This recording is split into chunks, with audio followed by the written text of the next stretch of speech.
Hello प्यारे बच्चों। आशा करता हूँ बच्चों आप अच्छे होंगे।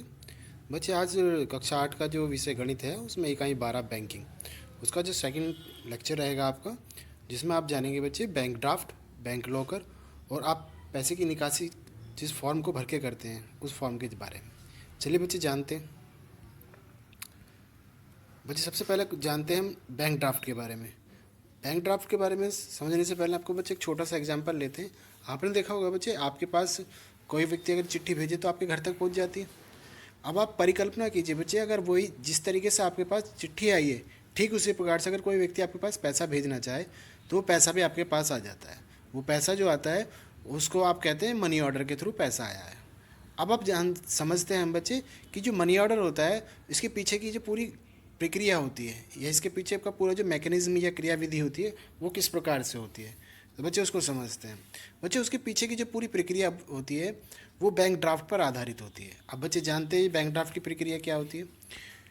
बच्चे बैंक जो पैसे का स्थानांतरण करता है एक स्थान से दूसरे स्थान पे, वो बैंक ड्राफ्ट के द्वारा करता है। अब बैंक ड्राफ्ट जो को बनवाया कैसे जाता है इसको थोड़ा सा समझ लेते हैं बच्चे। बैंक ड्राफ्ट जो होता है बच्चे एक ऑर्डर के रूप में होता है जिसमें एक नियत राशि जो है एक व्यक्ति विशेष के को आदेशित कर दी जाती है।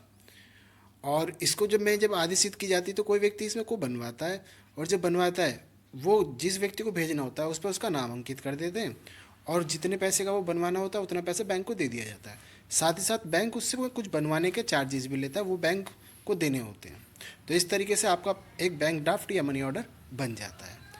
तो बच्चे आपने समझा कि यदि आपको किसी व्यक्ति विशेष को पैसा भेजना हो तो उस स्थिति में आप बैंक में जाएंगे और वहाँ जाकर ड्राफ्ट बनवाकर उस व्यक्ति विशेष के खाते में भेज सकते हैं।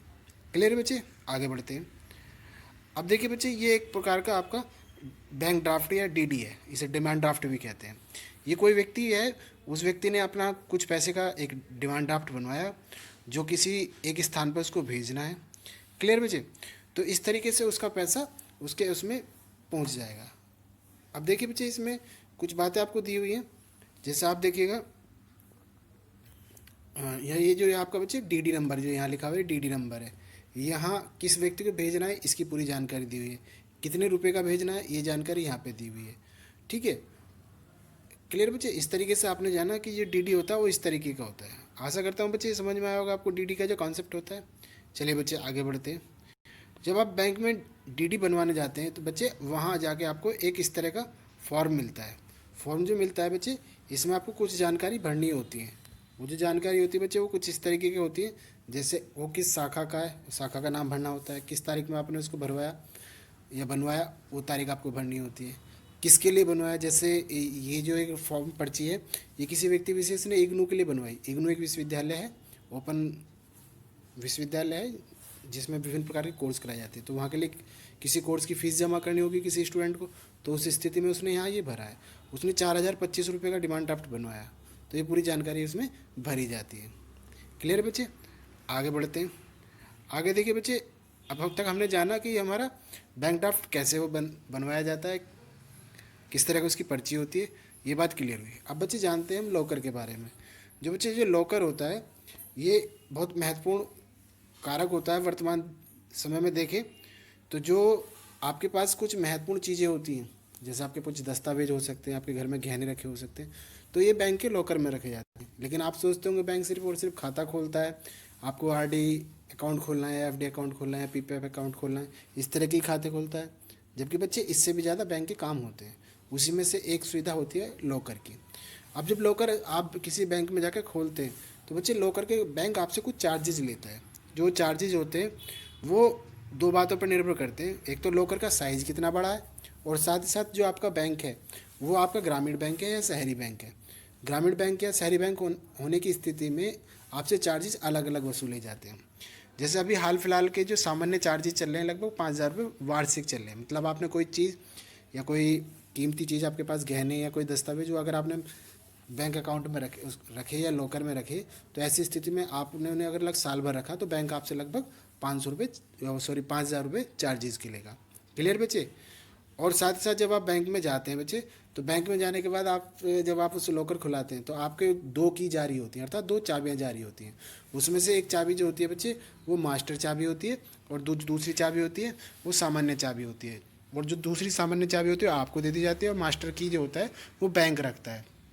बैंक उस चाबी का प्रयोग केवल तब करता है जब आप बैंक में जाते हैं और आपको अपना लॉकर खोलना होता है, तो एक बैंक कर्मी जाकर उस लॉकर को खोल देता है और वहाँ से हट जाता है। फिर आप अपने बैंक के लॉकर में कुछ भी अपना सामान रख सकते हैं या उसकी देखभाल या चेक सब कुछ कर सकते हैं।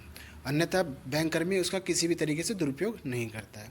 आशा करता हूँ बच्चे आपको बैंक लॉकर का कॉन्सेप्ट क्लियर हुआ होगा। आइए बच्चे हम जानते हैं जो बैंक लॉकर होता है वो किस तरीके का होता है। देखिए बच्चे, इस तरीके का बैंक लॉकर होता है, ये उसका स्वरूप है।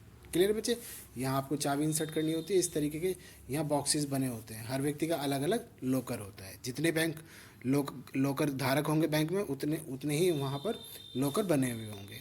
क्लियर बच्चे, आगे बढ़ते हैं बच्चे।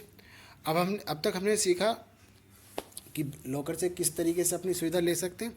अब जानते बच्चे, अगर आपको बैंक में खाता है तो आपको अपना कोई खाता होने की स्थिति में आपसे वहाँ से पैसा निकालना है, तो पैसा निकालने के लिए बच्चे वहाँ पर एक आपको विड्रॉल फॉर्म मिलता है। जो विड्रॉल फॉर्म होता है उसे आप भरकर कभी भी पैसा निकाल सकते हैं। ये बिल्कुल निःशुल्क होता है बच्चों। और साथ ही साथ जब आपको पैसा निकालना होता है तो आपको बैंक में अपनी पासबुक लेके जानी होती है, और इस पर्ची को आपको ठीक प्रकार से अपनी पासबुक के साथ कैशियर को देना होता है। तो कैशियर उसको देखता है और उसको चेक करता है कि आपके सिग्नेचर मैच हुए कि नहीं हुए। अगर मैच हो जाते हैं सिग्नेचर तो वो आपको आपकी भरी हुई राशि आपको दे देता है। तो इस तरीके से आप निकासी पर्ची से पैसा निकाल सकते हैं। क्लियर बच्चे, देखिए एक निकासी पर्ची का बच्चे एक फॉर्म है, ये निकासी पर्ची होती है। इस पर्ची को अगर हम देखें तो बच्चे इसमें यहाँ पर आपको खाता संख्या भरनी होती है अपनी, यहाँ पर कितने रुपए आपको चाहिए वो भरने होते हैं, यहाँ पर अपना मोबाइल नंबर भरना होता है, और यहाँ आपको अपने सिग्नेचर करने होते हैं। जाके वो इसको चेक, यहाँ जो सिग्नेचर आप करते हैं वो इसको चेक करके बताता है कि आपने सिग्नेचर ठीक है और आपको पैसा जारी कर दिया जाता है।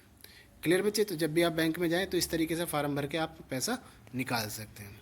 और बैंक की जो पासबुक होती है बच्चे वो कुछ इस तरीके की होती है। क्लियर बच्चे, तो बच्चे आपने अब तक क्या सीखा कि बैंक में जाकर आप बैंक ड्राफ्ट कैसे बनवाते हैं, ये क्लियर हो गया होगा आपको।